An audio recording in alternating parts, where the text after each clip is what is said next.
31 নাইটকে কেন্দ্র করে আমরা ধারণা করছি এখানে 4 থেকে 4.5 লাখ পর্যটক আসবে। তো সেই সুবাদে আমাদের নিরাপত্তা ব্যবস্থা আগেও কঠিন ছিল, এখন আমরা আরো এটাকে টেকনোলজি বেসড করছি, যাতে করে এই যে অফ সিজনেও আমাদের যে পর্যটকরা এসেছিল এখানে কোনো নিরাপত্তার ঘাটতি ছিল না।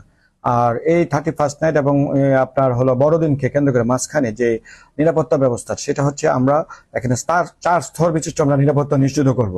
একটা হচ্ছে যে আমাদের ফুড পেট্রোলিং টিম থাকবে এবং কার পেট্রোলিং থাকবে, মোটর বাইক থাকবে এবং বাইনোকুলার একটা টিম আমাদের থাকবে, শিশু উদ্ধার টিম থাকবে এখানে। এবং আমরা পানিতে পড়ে যাতে করে ওই যে অনেকে অনাকাঙ্ক্ষিত ঘটনা না ঘটে, সেটা আমরা সাথে লাইফ গার্ডের সাথে সমন্বয় করে সেই জায়গাটাতেও আমাদের খুব কঠোর নজরদারি থাকবে।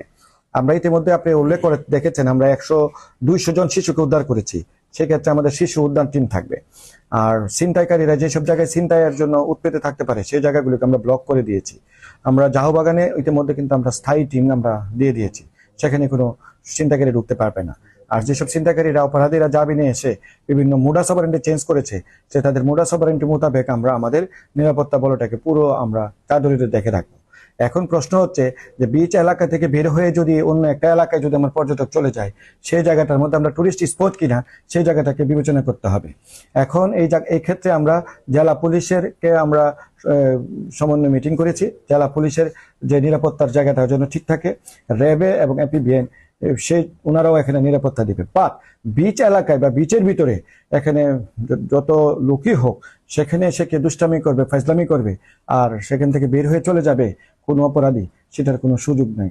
কঠোর হস্তে সেগুলো দমন করা হবে। এই বীজকে পরিষ্কার পরিচ্ছন্নতা এটা একটা গুরুত্বপূর্ণ জিনিস। আপনারা দেখেছেন বিভিন্ন জায়গার মধ্যে অস্বাস্থ্যকর পরিবেশ হচ্ছে, ডেঙ্গু মশা তৈরি হচ্ছে, অথচ এই বিচের যারা ব্যবসায়ীরাই তো তার সামনে এখানে আপনার হলো এই ময়লা ফেলতেছে, ফিশ ফ্রাইওয়ালারা ওনারা ফিশের ময়লা ফেলতেছে, আর এই ময়লার মধ্যে আমার পর্যটকরা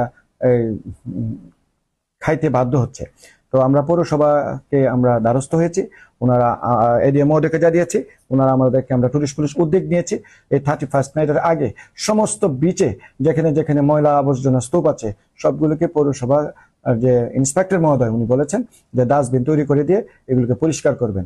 আমরা টুরিস্ট পুলিশ এটা নিজেরাই আমরা স্ব উদ্যোগে নিয়েছি এবং এখানে পরিষ্কার পরিচ্ছন্নতার দায়িত্ব শুধু টুরিস্ট পুলিশের না, সংশ্লিষ্ট অথরিটি এই বিষয়টাকে খুবই সিরিয়াসলি নেবেন, এটা আমরা প্রত্যাশা করি। পাশাপাশি পর্যটকরাও যেন এখানে বীজগুলোকে ময়লা আবর্জনায় না ফেলে এবং ওনারা যেন নোংরা না করে সেই জায়গাতেও আমাদের অনুরোধ থাকবে। সেন্ট মার্টিনের টিকিট কালোবাজারি এখন জাহাজ মালিক বলে যে এটা ট্যুর অপারেটররা করতেছে এবং এজেন্টরা করতেছে, তারা টিকিট সরাদ নিয়ে গিয়ে তারা এরকম করতেছে।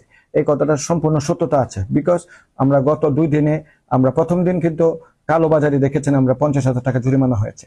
দ্বিতীয় দিনে আপনি খেয়াল করেছেন যে আপনার হলো একটা ট্যুর অপারেটর 35,000 টাকা মেরে দিতে চেয়েছিল, সেখান থেকে আমরা তার টাকা উদ্ধার করেছি। ইলাফ ইন্টারন্যাশনালের মিস্টার খলিলের কাছ থেকে আমরা টাকা উদ্ধার করে দিয়েছি এবং তার বিরুদ্ধে একাধিক অভিযোগ আছে, উনি এইরকম কাজ আগেও করেছেন। পয়েন্ট 3 হচ্ছে গতকালকে আপনি দেখেন একটা হলো ট্যুর প্লাস যে অপারেটর মালিক নাম হলো মিস্টার ইদ্রিস, উনি আমার 47 জন পর্যটকের কাছ থেকে প্রতারণামূলকভাবে টাকা নিয়েছেন। তারপর তাকে আমরা আটক করেছিলাম এবং তাদের কাছে 1,54,000 টাকা সহ সব ক্ষতিপূরণ দিতে বাধ্য হয়েছে। এই যে পর্যটকদেরকে হয়রানি, এই হয়রানিটা বন্ধকের কল্পে আমরা টুরিস্ট পুলিশ শক্ত অবস্থানে আছি। আমরা ট্যুর অপারেটর যে সমিতি, এই সমিতিকে আমরা চিঠি দিয়েছি এবং সেক্রেটারি প্রেসিডেন্ট সাহেব সাথে কথা হয়েছে, ওনারা এই বিষয়ে জরুরি মিটিং এ বসছেন এবং ওনারা এগুলি বন্ধ করার জন্য ব্যবস্থা নিচ্ছেন।